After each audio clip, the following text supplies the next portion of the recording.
Power BI learning DAX, and today we're going to take a look at the RankX function.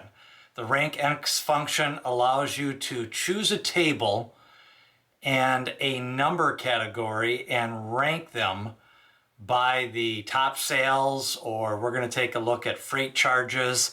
We're going to show you a couple of examples of how to use the RankX function with an all function to rank all those values within a table. The RankX function is another function that you'll want to get familiar with, because a lot of times when you're looking at sales, if you want to summarize those tables, we did a video on summarize and top in, but the rank function will actually come up with a ranking 1, 2, 3 all the way through the data set, and you can then choose those to use in a matrix table or in a different visualization. So it's the RankX function today as we continue to learn DAX in Power BI.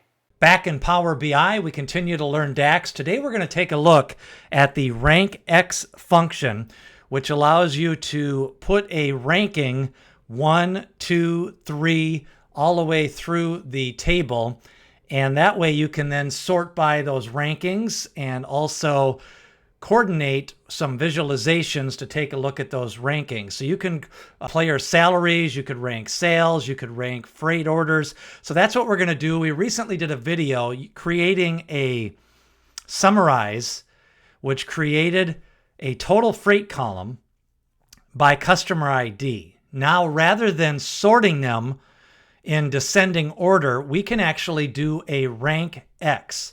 So what we're going to do is create a new column, and this new column is going to put these orders in chronological order by ranking, and it's going to be called freight ranking.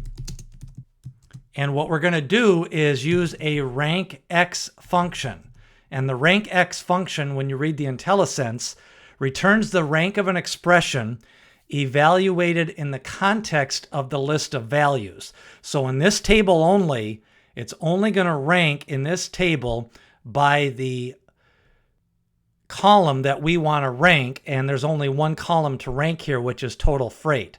So that is what we're going to do. We're going to choose rank X, and what we're going to do now is use the all function, which returns all the rows in this table. So we're not going to eliminate any of the rows. And what we're going to do is we're going to rank by customer freight. That is the name of the table. Then we're going to close this out, and we are going to use the freight table, the total freight. And what this is going to do is rank X of all the rows in this table, the customer's freight table, by the total freight.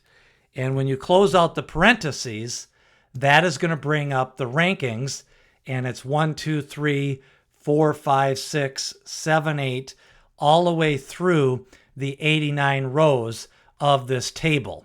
So that is why we used the all function.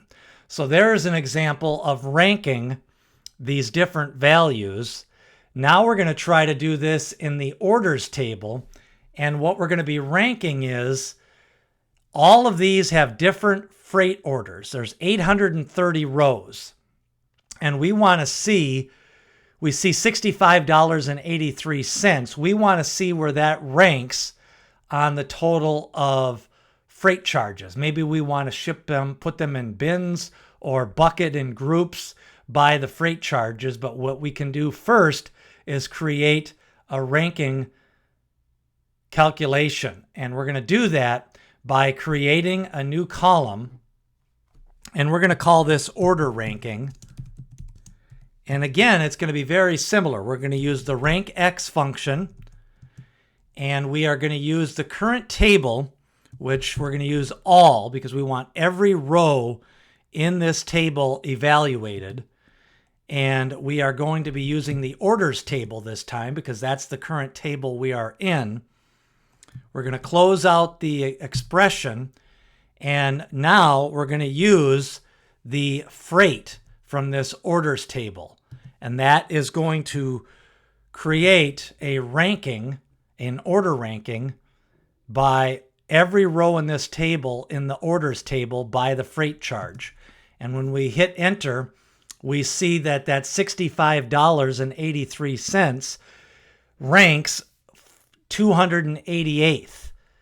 And if we want to see this still in ascending order, then we see the top charge was 1,007, and the next charge for freight was 890.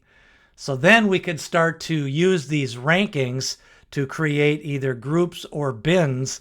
We did a video on how to do some grouping and binning, but this is an example of using that rank function to rank by the orders. So first off, we did it in the customer's freight table to rank by the freight by each customer. Then in the orders table, we went in and with all of these 830 rows, by using the all function, we were able to create an order. And then if we wanted to go back into the data visualization, we could create a table and we could bring in from the customer ID, and then we could bring in the order ranking. So we could see that we have the summarization and just different ways of looking at this ranking. Now, when you go to the orders table, you see that order ranking. We could also sort it descending, or this allows us to see some number filters greater, or for the number filter, we could do less than 25. And we could sort this by the order ranking. So this shows us the 1 through 24 on that order ranking if we wanted to move on to a further analysis. So those are some of the examples of order ranking using RankX, and we're also using the all function because we want to look at the entire table. In this case, it was 830 originally before we did the filtering. And when we clear that filter, we can go back to the rankings, and there's 830 rows in this table. And the lowest freight total was 2 cents.